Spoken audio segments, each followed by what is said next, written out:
My name is Sophie. My topic / essential question was solved by factoring. My initial question was 4x squared plus 2x minus 6x minus 3 equals 0, and you have to find the solutions for that. My source was solved by factoring practice worksheet question number 7. It's right there. My key academic vocabulary. Variable is a symbol that represents a mathematical object, and negative is a number less than 0. What I know about my questions, I know that I need to combine like terms, and I know that there will be 2 solutions. My point of confusion is how do I identify the numbers on the side of the box to factor out the quadratics?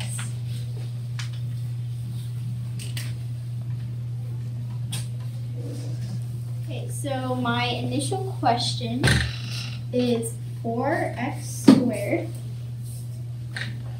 plus 2x minus 6x minus 3 equals 0. So I know that the first thing I have to do is to simplify or combine like terms. I combine the 2 x's, and that would get negative 4x minus 3 equals 0. Then I have to determine my A, B, and C values. How do you find the values? So how you find the A, B, and C values? Yeah. So A values, it usually comes first. A value has x squared, B value has x, and C is your constant. So does it matter exactly what order it is in? I don't think so. Because you can like still solve the problem because they're going into the box and stuff anyway.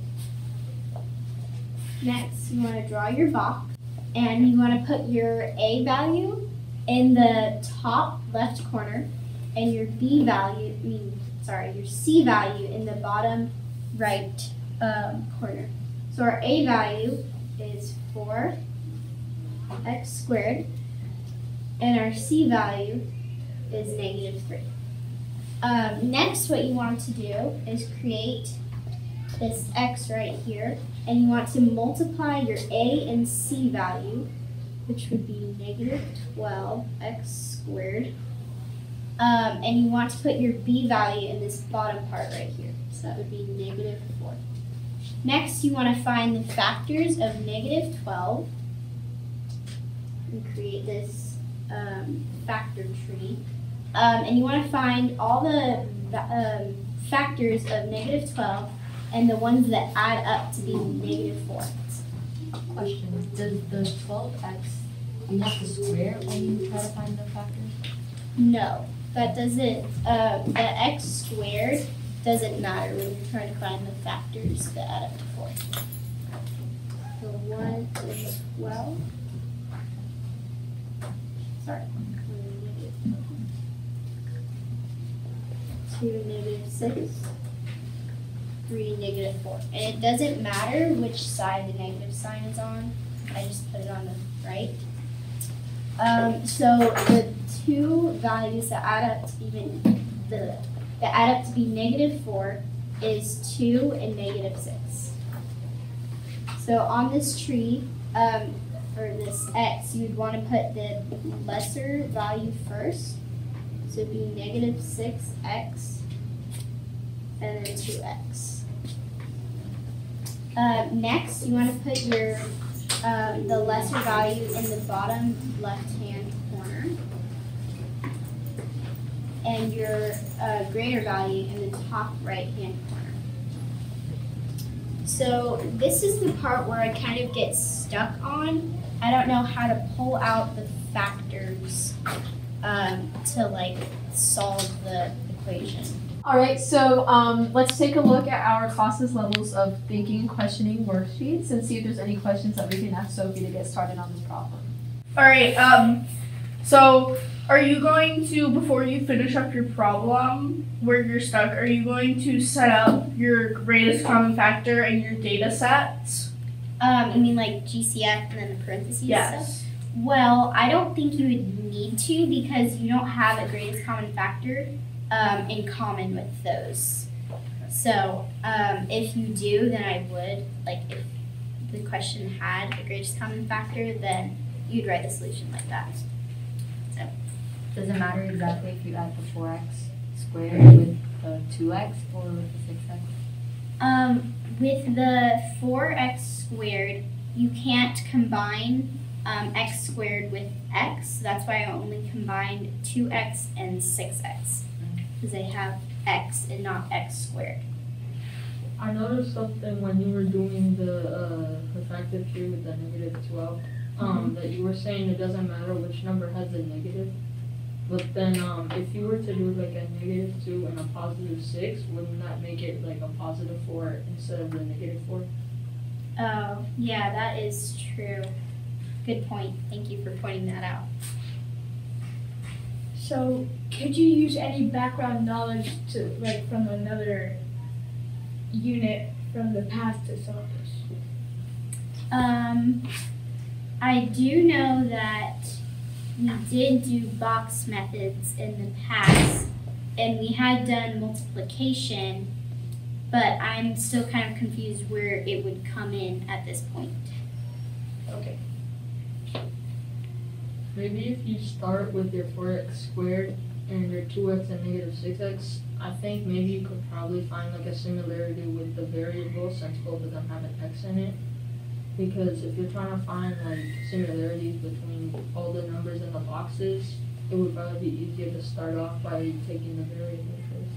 So like you're saying a multiple that has like that's in common with 4x, Yeah. negative 6x, and then 4x and 2x? Like the 4x squared and the 2x, I'm thinking that maybe if you would try to pull out the variable along with the number, so if you could find a similarity, it would probably be like a 2x maybe, just if you carry the variable with it.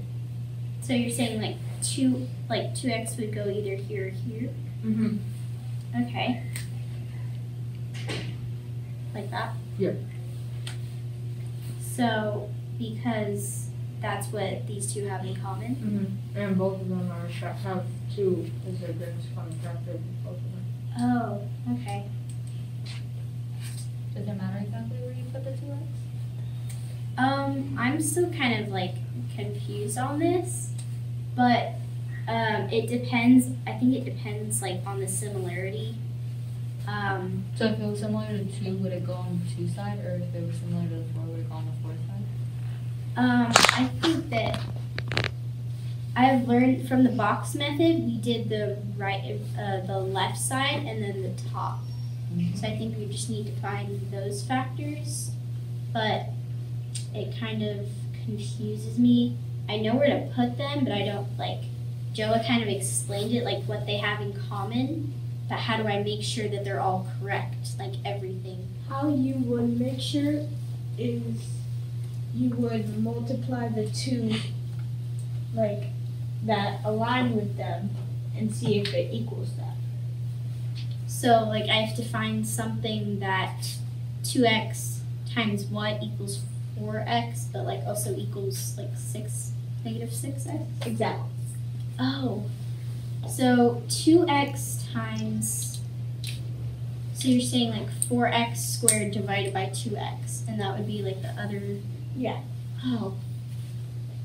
So I know 2x times 2x equals 4x squared.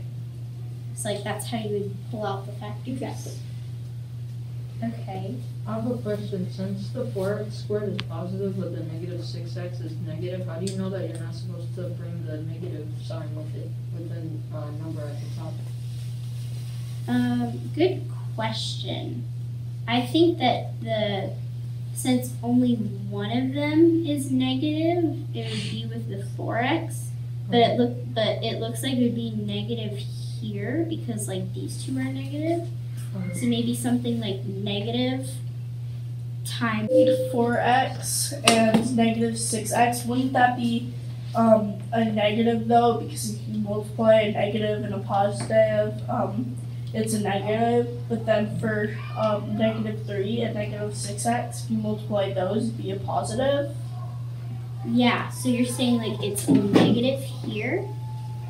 Well, wouldn't that be a positive? Because if you multiply a negative and a negative, it makes a positive. Oh, since these two are negative, this is a positive, this is a negative. A positive times a negative equals a negative. Yeah. So there would have to be a negative at the bottom, and in the top right, there would have to be a positive for there to be a -3. Okay, so like -6x divided by 2 would get your value here, Yes. right? So -6x divided by 2x would be your bottom left factor. Okay, so that would be -3. And now, what times -3 equals -3? That would be +1 because a positive times a negative equals a negative. Yeah. Okay. You solved it. So those are the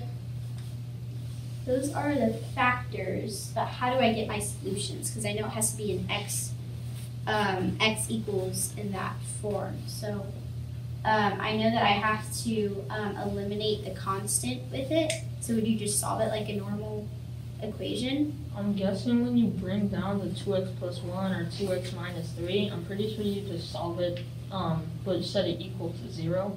So you can just do like a 2x plus 1 equals 0. Okay. And then you solve that like a normal regular equation.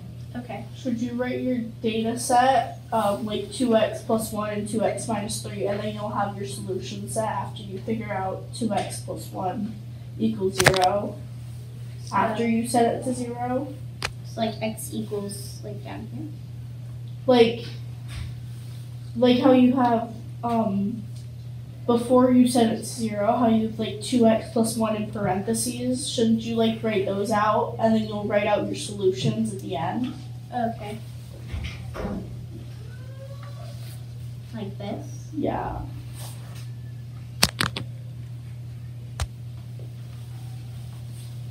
So, and then you're saying like Joe said, like bring it down and then set it equal to 0. Yeah. Okay. And then my other factor is 2x minus 3. Like that? Yeah. Okay. And then like Joe said, I should bring it down and set it equal to 0? Yeah. Okay. Then you're just solving for x, so you can just start by subtracting the 1 by both sides. Okay. Yeah. So just solving like a normal equation. Exactly. So -1, and then this cancels out. Yeah. And then -1. Then we have 2x equals 0 minus 1 is -1. And then to eliminate the constant, you would divide by that number. So 2 divided by 2 cancels out. And then whatever you do to one side, you do to the other.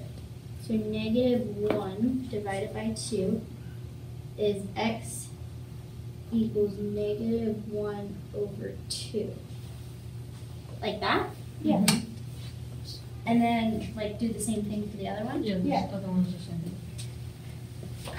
So 2x minus 3 equals 0. And then add 3, they cancel out. Add 3. And then 2x equals 0 plus 3 is 3. And then eliminate the constant. X equals 3 divided by 2 is 3 over 2. So, Those will be your solutions. You're done with it. okay. Those are your just final solutions. How do Okay. you get your like 1 over 2 and 3 over 2? Is that just because you can't divide that by the number? Yeah, so like in a normal equation, like when we were first learning them with just x's, if the denominator didn't go perfectly into the numerator or vice versa, then you would just put it as a fraction or a decimal. but I just like to put it as fraction because like decimals can go on forever. How come you didn't divide it by the 1 or the 3? Can you elaborate on that a little? Why do you not divide the 2x by the 1? Oh, so like right here? Yeah. So in order to eliminate the variable, we have to isolate it, which like get it by itself, and there's a constant attached to it. So in order to get rid of that constant, we have to, because 2x is being multiplied, even though there's like no sign. So the opposite of multiplication is division. So we have to divide by 2 in order to get x by itself. Oh, And same thing down here. For x equals 3 over 2, why didn't you just turn it, since it's 3 over 2, why didn't you just do like 1 to 1/2 instead of 3 over 2? I find improper fractions easier because like mixed numbers can kind of get confusing because like there are different fractions that can like turn into the same mixed number, kind of. Also, this is how I was taught. I guess you could turn it into a mixed number, but I just keep it as an improper fraction. Now, question. Are you going to use that x, the negative 1/2 and 3 halves? Are you going to plug those in for the x? Or are you only plugging in 1 for your x? So this is your whole, this is what x equals. So plugging in is like checking your answer. So you would plug in negative 1 over 2. So when you do like 2 times negative 1 over 2 plus 1 should equal 0. Okay. So that would be the whole solution. For the negative 1 over 2, would it just be the 1 that's negative, or would the whole number be negative? It would just be the 1 because you're dividing by a positive 2 and it's a negative 1. So you just keep the negative sign by the 1. When you're saying that, the whole thing would probably be negative because 1 over 2 is the same thing as 1 divided by 2. And if you're multiplying a negative and positive or dividing a negative for positive, the whole thing is negative. So you're saying it wouldn't be negative 1 over 2? No, the whole thing would be negative. Oh, because like a negative divided by a positive is a negative? Yeah, and that's what that number is. Oh. Okay, thank you for catching that. And if you were to check your work and plug in the x, how would you know where to plug in those numbers if both of those numbers are equal to x? How are you gonna plug them in? You would plug in, plug them into this equation. Yeah, like if there's 2 x values, then how would you plug them into the equation? I don't think it matters because if you plug in like this for here and this for here or vice versa, it's still like you would still it's still the same equation, so you get the same answer. Is it okay if I go back in the equation a little bit? Yeah. Still don't completely understand how you got like the positive 1 and the negative 3 up using the box method. Could you like explain that a little bit more to me? Yeah. So for the box method, like Joa and Christian and like you all like helped me figure it out, and now I like understand it better. So so the numbers on the side have to multiply, so it's like they're coming together. So like 2x times 2x equals 4x squared, and then like 2x plus 1 equals 2x, and then so it's kind of like you're bringing them in and then down to that like box. So like positive 1 and negative 3, like bring them together, and where they meet should be negative 3. It's like that box. So now that we have the solutions, negative 1/2 and 3 over 2, I think we should start our steps. Okay. Alright, so when we're starting with steps, make sure that we're using our academic language to kind of gauge the understanding of your work. Okay. I don't really have that that very academically worded steps. let me go on this.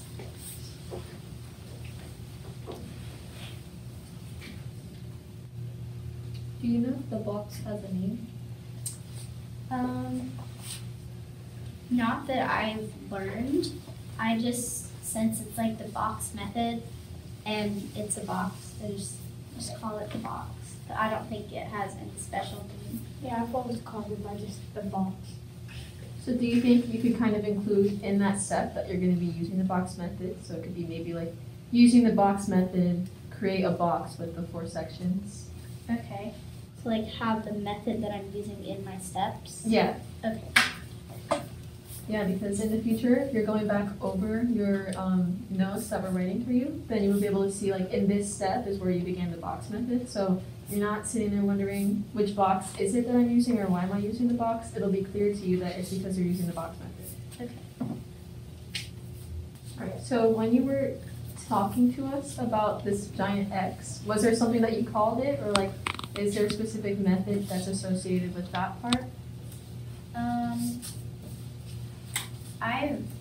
I've never like learned another name for the giant X. My teacher has called it that. I've usually just called it like the factoring X. It's like, that's what we call it too, Yeah. just the factoring X. So I could say like draw, Draw factoring X. okay. So be careful when you're using the plus sign to indicate the and, because it kind of looks like you're saying to is it multiplying A and C added together, or A and C terms? Oh, so it's A times C. So like you're saying like swish this out? So are you intending to say that you're adding A and C together and then multiplying it by something, or are you multiplying A and C terms by something? A and C. So we're multiplying 4x squared times -3. So like A times C term. Okay, so I think it'd be better if you use the and, like if you either wrote and or maybe use the and symbol, because the plus to kind of indicate and is a little bit confusing. So it kind of looks like addition when you're writing it like that. I think you missed the step where you put the B at the bottom of the X. Oh, yeah, I did miss that step. Maybe I could add it on to step 6. Yeah.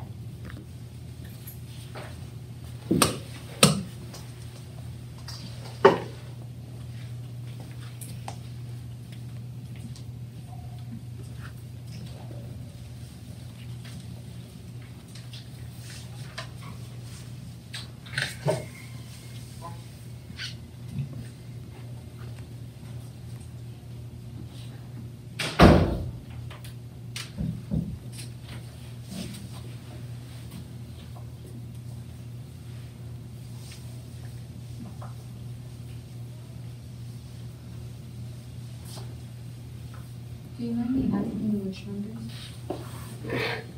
When you say write those numbers, which numbers exactly? Oh, yeah, that's good. Add, I'm talking about like these two numbers. So the two factors? So write the 2 factors. So right. You could probably just say it, write the factors in the remaining boxes. Write the factors in the remaining boxes with X in front.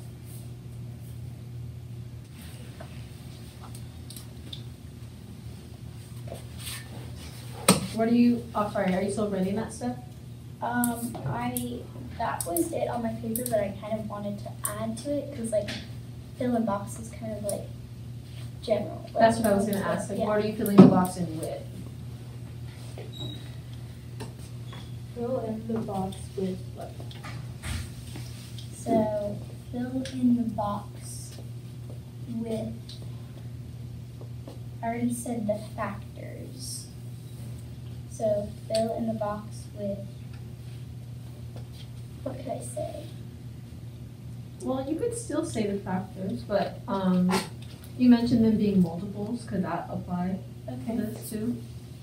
You might have already said this, but when you're filling in your box in your X with the remaining factors and multiples, does the negative or the lower one have to go first, or does it not really matter?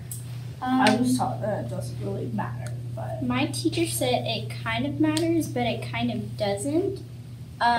It kind of does matter because say if like 2x was here and 6x was there, it would change these numbers up top.